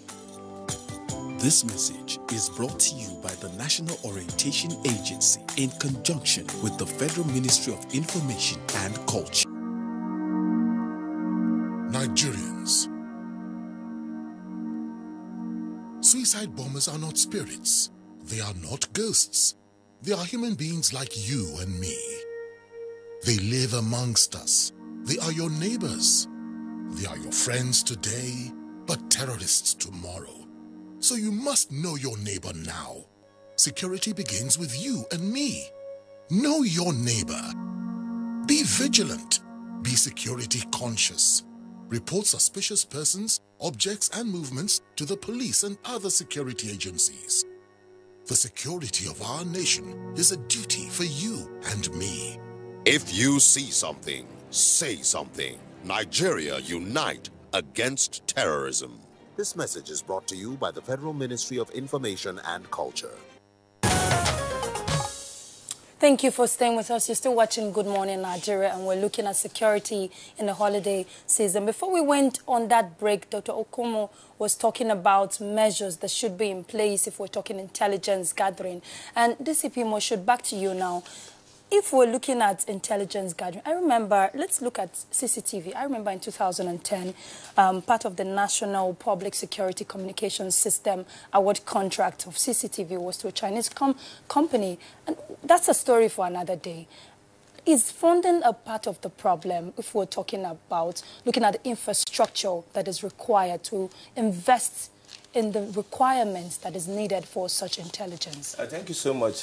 Before I go deeply into what you have asked me, the center you have mentioned is at the Force Headquarters, and it was to go around the country. It was in Lagos equally, and it has been used to effectively tackle crimes and criminality. I cannot sit down here and tell you all the arsenals and the equipment that the police have. It will be counterproductive. But before I go in deeply into that, I want to talk about the assassination of the former CDS, because it's quite important. The Commissioner of Police, to correct the question or impression rather that have been made, the Commissioner of Police at Nasarawa State have issued a statement, because like I told you, we emphasize on the command to make progress on it. And he has made a statement which was widely circulated in the media of the investigation that have commenced. The Inspector General of Police Office had equally sent in the Intelligence Response Team and the Special Tactical Squad and the Force CID there. And, you know, the resolution to crime, more than 80% of resolutions to crime lies at the scene of crime. And we are progressing the investigation. A lot of public spirited individuals equally have made to us information available in respect of that incident. But I can't tell you this is the detail because we want to get rid of it. And in few days, people will get to know this bad guy. We are going to get them promptly. But on that here, I want to say on behalf of the Inspector General of Police, IGP Ibrahim Putu Idris, MPMN, Police Management, and the officer of the force, we commiserate deeply with the family of the late CDS, with the Nigerian Air Force and the Nigerian military generally. And we are doing everything to ensure that we resolve this assassination that comes around this time. We have taken the lead in the investigation of this matter, and we are going to get results. I equally want to let you know that intelligence, to come to your question, lies with the people. Because intelligence, in simple word, is information protected and given to the security agents to act on promptly. When you are giving us information, because it's for the benefit of the people, if we are talking too much classic, or if our discussion is too much deeply in certain foreign languages, people will not get what we are trying to get across to them.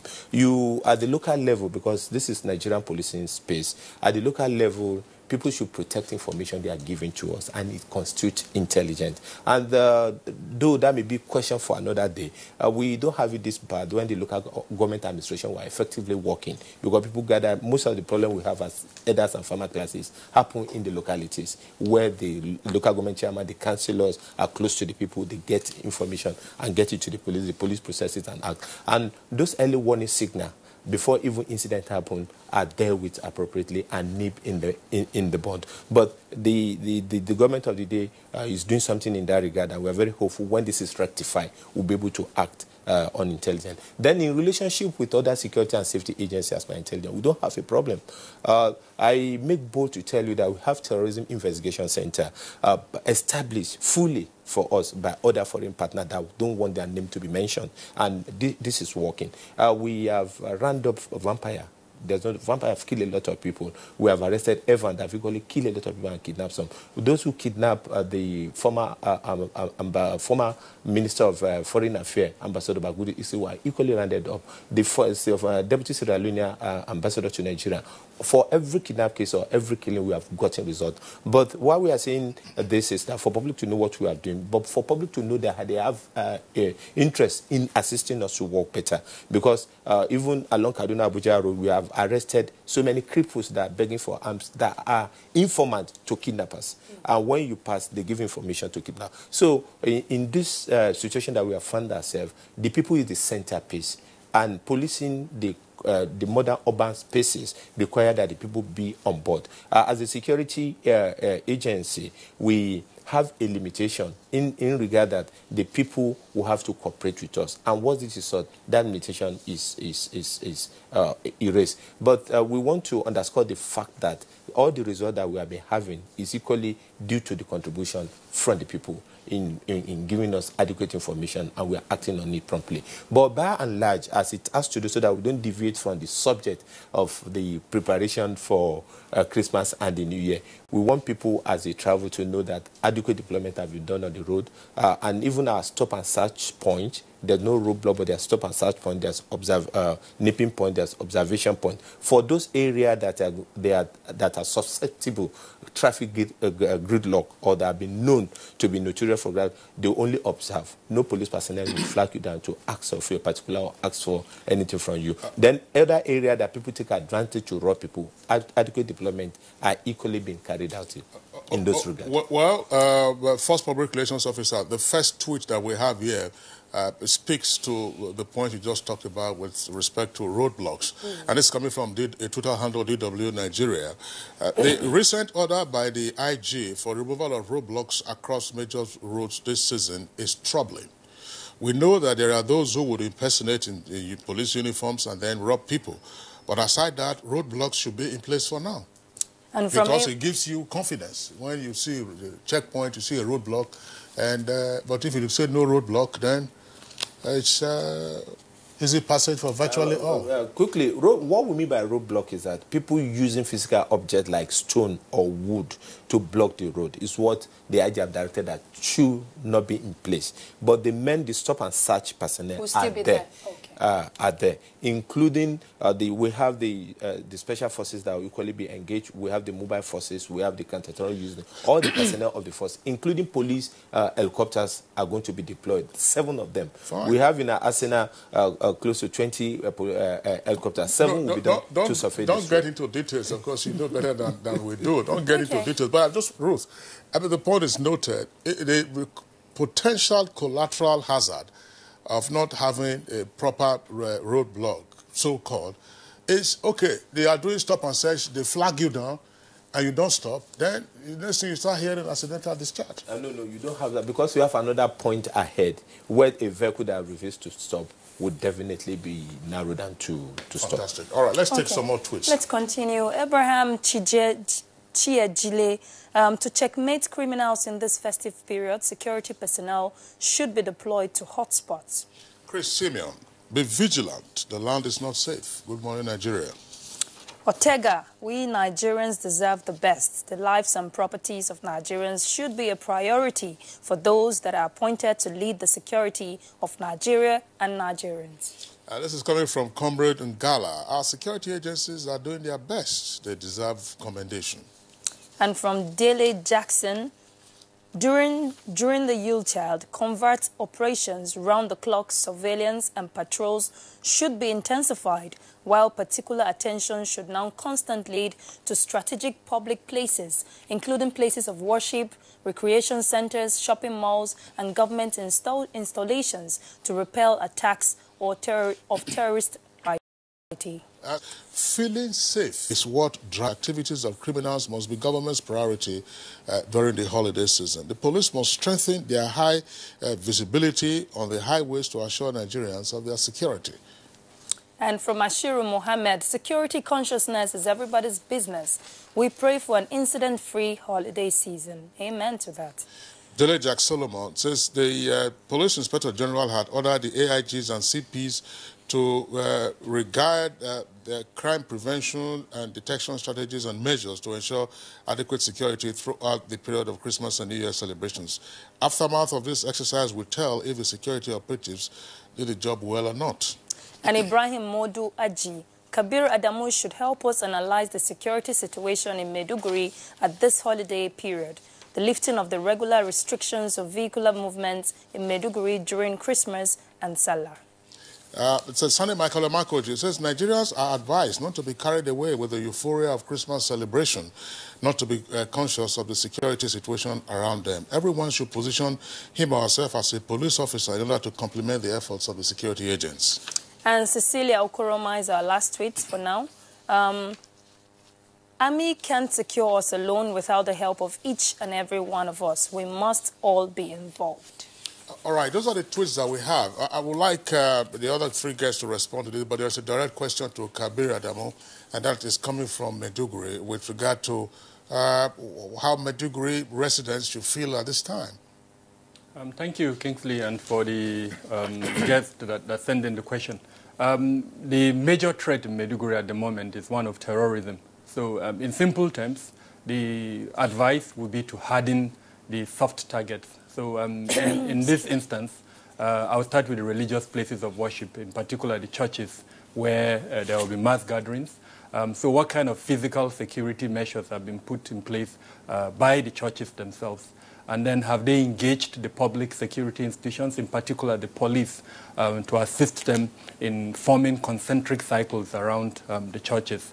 Remember that based on what we've been gathering, there are two major methods that these terrorists attack. One of them is the person-borne improvised explosive devices. Then the second one, which is not that common, is the vehicle-borne improvised explosive device. So if you have concentric cycles by the public security agencies, it reduces the possibility of this, either someone wearing a suicide bomb or a vehicle with a suicide bomb coming close to the church, as it were.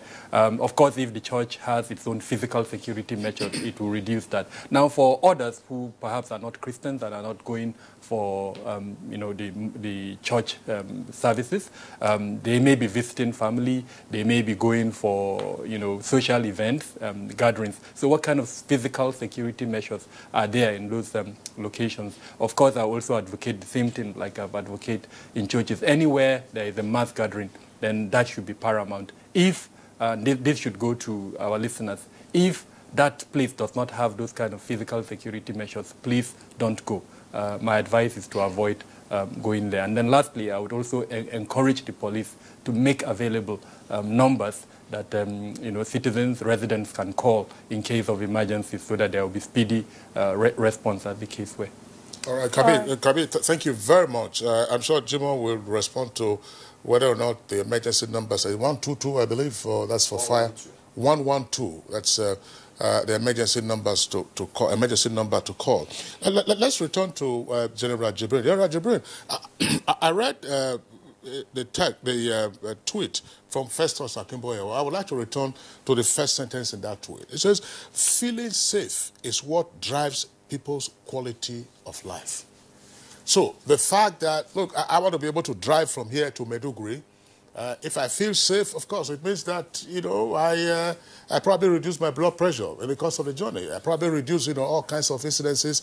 And the fact that I want to go to a place to invest is because I feel that my investment will be safe.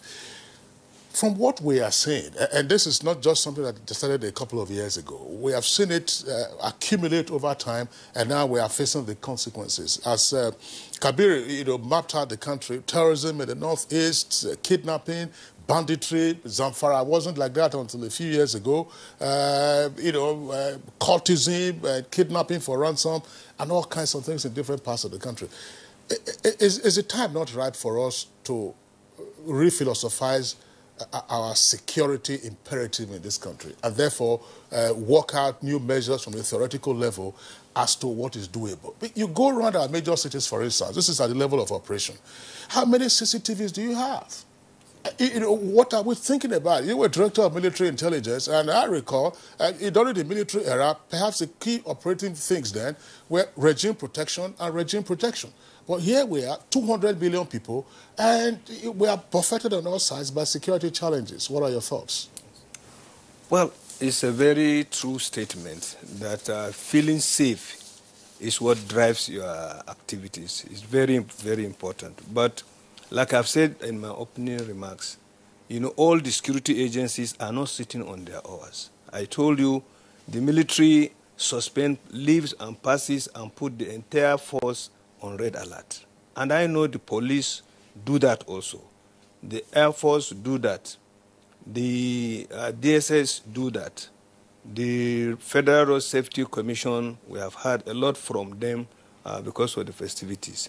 So if perception of what is being put in place for the safety of people is anything to go by, we should feel safe, because I know very well the police is very, very visible on all the major roads.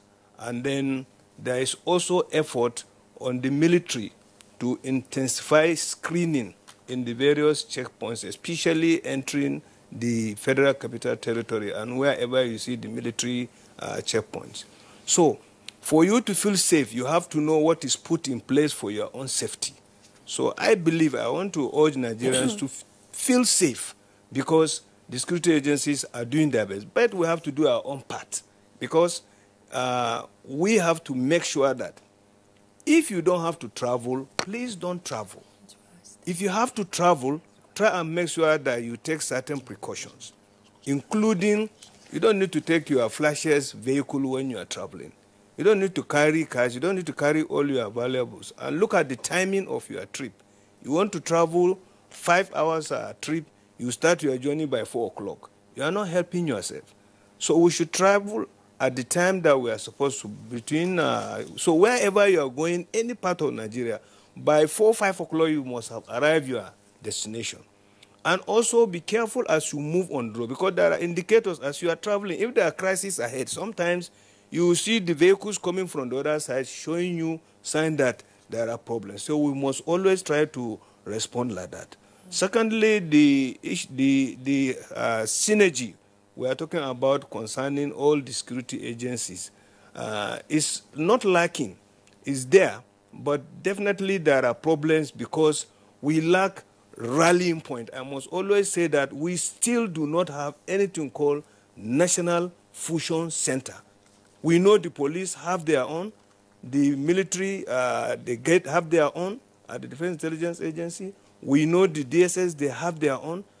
But we do not have a rallying point at the national level where there will be legislation to compel the security agencies to be part of that establishment, to contribute intelligence, to also gather intelligence as much as they could from the resources they have and bring it to what I will call the national coffers of intelligence. So we still lack that rallying point at national level as those other countries.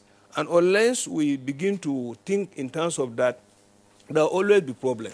The problem usually comes in determining who should be the lead agency. So if you take the police, somehow the DSS may not feel it's okay. If you take the military, they will feel it's not okay. So the government should be bold enough to come out and say, okay, this is our National Fusion Center, and this is the lead agency. And the lead agency should be supported.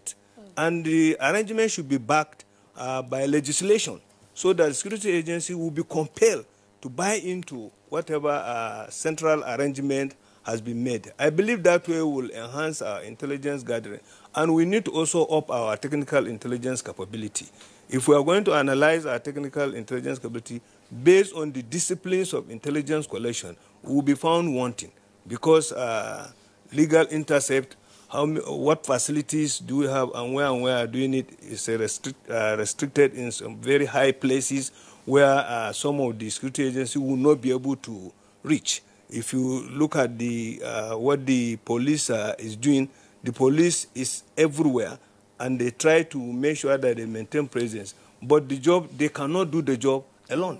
The DSS is also doing the same thing. So if we have this rallying point, and it is time we should have it, and this is the best time we should have it with fighting kidnapping and many other security crises. Right. Thank you very much, Major Jibrin. Yes, effective policing. Major General, I beg your pardon. Major General Jibrin. Effective policing, of course, is a collective responsibility. And if we must be fair, yes, the police have done so much. They've put in their weight, in terms of some circumstances, so we commend them. But let's get to Lagos Center, where Dr. Okomo is standing by. Dr. Okomo, your final thoughts, very briefly, is the festive season. A lot of people will be traveling. What advice would you give them, in terms of their own personal security? Very much, Miss. I think we have said a lot in this program today, and Nigerians should be security conscious.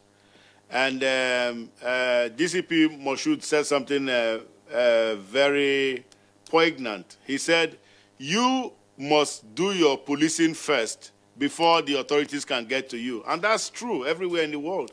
You are the first policeman before the police can get to you. If you don't lock your doors, erase vulnerabilities, you have a security guard who leaves your compound, and you don't change your locks, you don't change the key to your gate, he has a copy of the key. He's going to use that same key to come back in and rob you. You are traveling, like General Jubri said, you want to travel, arrange your trip such that you can travel during daylight hours. At least the risks are reduced in that respect. Certainly the cliche, you see something, you say something. You have a neighbor, you should know who your neighbors are, and you see suspicious movement, you see suspicious vehicles, you should report them to the authorities. And certainly every Nigerian should have that number 112 programmed into their phones now, such that they can call the authorities whenever there is distress. I think the most important thing in all of this is that you have to take the greatest action for your own protection. If you are traveling to the village, you should call ahead and find out what the security situation is there, and then ensure that you can protect yourself when you get to your village by, of course, relating with the DPO or whoever else. I think those simple measures can keep Nigerians safe. Dr. Ona Ehomo, President of the Association of Industrial Security and Safety Operators of Nigeria, I would like to thank you for being with us on the program today, and indeed for other times in the course of the year. We wish you a Merry Christmas and a Happy New Year.